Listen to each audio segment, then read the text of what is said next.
నేను ఈవేళ పోతవరం దగ్గర సుభద్రపాలెం అని అక్కడ మా ఊర్లో ప్రముఖ రైతు. ఆయన గురించి చెప్పాలంటే కట్టూరు రామకృష్ణ గారు అంటారు ఆయన్ని. ఆయన ఇంచుమించు 10 సంవత్సరాల నుంచి కూడా ఈ రైతులందరినీ కూడా ఎంకరేజ్ చేసి ఆర్గానిక్ వ్యవసాయాన్ని ప్రోత్సహిస్తున్నారు. అందరినీ కూడా ఎరువులు తగ్గించండి బాబు, ఎరువుల వల్లే మనకి రోగాలన్నీ కారణం అన్న పాత జీవన శైలికి రావాలని చెప్పి చాలా కృషి చేస్తున్నారు. ఆయన ఉన్న ఏరియాలో ఉన్న రైతులను కూడా ఆయన ఎడ్యుకేట్ చేస్తున్నారు ఎక్కువగా. ఆయనని ఇక్కడ మన రాష్ట్ర ప్రభుత్వ అధికారులు గుర్తించారు. అలాగే మా ఏరియాలో ఆర్గానిక్లో కట్టూరు రామకృష్ణ గారు అంటే తెలియని వ్యక్తి లేరు. ఆయన దగ్గరికి వెళ్తున్నాను నేను. ఆయన రామకృష్ణ గారు నమస్తే అండి. ఇప్పుడు మా విషయం కాడికి వచ్చేసరికి ఏంటంటే మేము కూడా లాస్ట్ ఇయర్ మీలాగానే మీ మైండ్ సెట్ తోటి ఉండి మేము కూడా ప్రోడక్ట్ ని తీసుకొచ్చాం. లాస్ట్ ఇయర్ మీకు చెప్పాను నేను ఆ విషయం.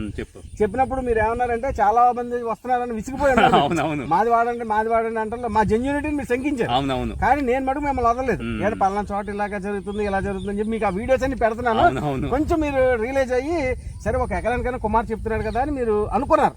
కానీ మీరు వచ్చి మా ప్రోడక్ట్ గురించి తెలుసుకున్నాక మీరు ఏం జరిగిందో ఒకసారి చెప్పండి. 1 ఎకరం కొన్నానండి. అది ఎలాగా రసాయన ఎరువు అలవాటు పడిపోయింది, మీది కొడితే ఎలా ఉంటుంది అని చెప్పి ఒక లైన్ లోకి వచ్చా. కానీ దానికి ఏంటి మొత్తం కొడితే దీని రిజల్ట్ కూడా తెలుస్తుంది అనే ఉద్దేశంతో మొత్తం కొట్టే. అసలు మందు వేయింది అనే డిఫరెన్స్ లేకుండా ఈ సంవత్సరం స్టార్టింగ్ చేసింది కూడా నెంబర్ 1 గా ఉంది. అదే ఇప్పుడు దీనివల్ల ఈ మందు రేడియంట్ అన్నది కొడతాం వల్ల ఇప్పుడు చేనంతా చూడు. ఆయన చెప్తూ ఏంటంటే మందు వేసిన చేలు కన్నా కూడా ఎక్సలెంట్ గా దీని పెర్ఫార్మెన్స్ ఉంది. ఈ రేడియంట్ ని కూడా కొట్టొచ్చని మీరు వాడే ఎరువులతో పాటు రేడియంట్ అన్నది కూడా మీరు అది బెస్ట్ మెడిసిన్ అని మీరు గుర్తించారు కదా. అదే ఒకసారి రైతు సోదరులకు చెప్పగలిగితే మనకి చాలా ఉపయోగపడుతుంది. అంటే ఇది ఎరువులతో ఉన్న చేలుకి వేసుకున్నా కానీ దీంట్లో ఉన్న రోగ నిరోధక శక్తి పెరుగుతుంది. రెసిస్టెన్స్ పవర్ పెరుగుద్ది. మీకు చీడపీడలు వ్యాధులు ఏమైనా ఉంటే దీనికి తక్కువ వస్తాయి. ఇది వరి చేనికి దుబ్బులు పెంచుతా కూడా మీకు గ్రోత్ ప్రమోటర్ చాలా బాగుంది. పిలక చేయటానికి అవునవును. అదే మామూలుగా నేచురల్ గా చేసేదానికన్నా ఎక్కువ పిలకలు. అవునవును. ఎక్కువ పిలకలు వస్తాం వల్ల ఏంటంటే ఆటోమేటిక్ గా ఎక్కువ పిలకలు వచ్చిన పిల్లక దృఢంగా ఉంటాం. చాలా ఆశ్చర్యకరంగానే ఉంది నాకైతే మట్టికి. అయితే మీరు ఇంకో మంచి పని చేశారు ఇవాళ మీరు చేస్తూ మీకు మీరుగా వాలంటరీగా ఆయన అటు చూపించు. ఆయన ఎర్రంపేట, ఆయన పేరు ముల్లపూడి శ్రీనివాస్ గారు. ఈయన కూడా ఇంచుమించు ఒక ఆర్గానిక్ లోకే ఎక్కువ చేయాలన్న అభిలాష ఉన్న వ్యక్తి, ఎడ్యుకేటెడ్. అదేవిధంగా ఆయన వచ్చి మన గోడపాటి సత్యనారాయణ గారు అని చెప్పి ఆయన పోతారు. ఈయన చాలా పెద్ద రైతు. ఈ రైతులందరినీ కూడా తీసుకొచ్చి వీళ్ళు చూపించారు. వీళ్ళ మాటల్లో కూడా ఒకసారి మీరు మీకు ఏమనిపించింది? ఇది రేడియంట్ అన్నది బాగా లాస్ట్ ఇయర్ ఈ సంవత్సరం పిల్లకది బాగానే వచ్చింది.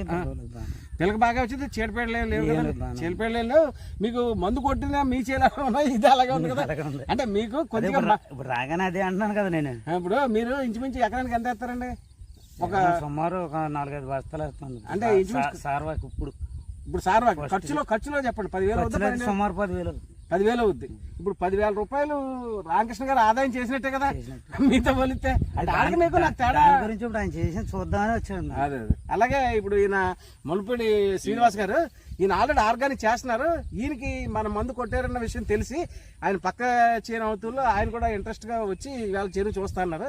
ఈయన మాటల్లో కూడా ఒకసారి మీరు మా రీడెంట్ చూసిన చేనండి. ఇది బాగుందిలేండి చేను, దుబ్బు వైలు అంతా బాగుంది. అవునవును, మనం కూడా చేద్దామని. అదే మీరు కూడా 10 మందికి చెప్పి ఇప్పుడు అన్నెసరీగా ఇప్పుడు 10 బస్తాలు వేసేవాడిని మనకు మార్చలేం. అండ్ 5 బస్తాలు వేయమని చెప్పి ఒక 50% కన్జంప్షన్ ఎక్స్పెండిచర్ 5,000 తగ్గుద్ది. అందరూ 750 రూపాయలు దీనికి ఖర్చు పెడితే అతనికి అప్పుడే 4,000 మిగులుద్ది కదా. నేను చెప్పేది అది. అదే మన తిండి గింజలు బాగుంటాయని.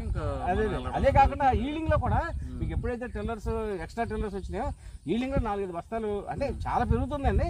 మనం 4 బస్తాలు తగ్గదన్న ఉద్దేశంతో మేము ఉన్నాం. గ్యారంటీ, అందులో డౌట్ లేదు. 4 బస్తాలే తగ్గదండి. 4 బస్తాలు అంటే 1 బస్తా డబ్బు పెట్టుకుంటేనే మా మందు వచ్చేస్తుంది. మీకు 3 బస్తాలు అక్కడే ఉపయోగం కదా. ఇవాళ ప్రైస్ అన్నది ఏంటంటే మన చేతిలో ఉండదు, కానీ ప్రొడక్షన్ మన చేతిలో ఉంటుంది. దాని ప్రొడక్షన్ ని మనకి ఎక్స్పెండిచర్ ఎప్పుడైతే తగ్గించామో ఆటోమేటిక్గా మనం సేఫ్ లోనే ఉంటాం. మెయిన్ అదే కదండి. ఇప్పుడు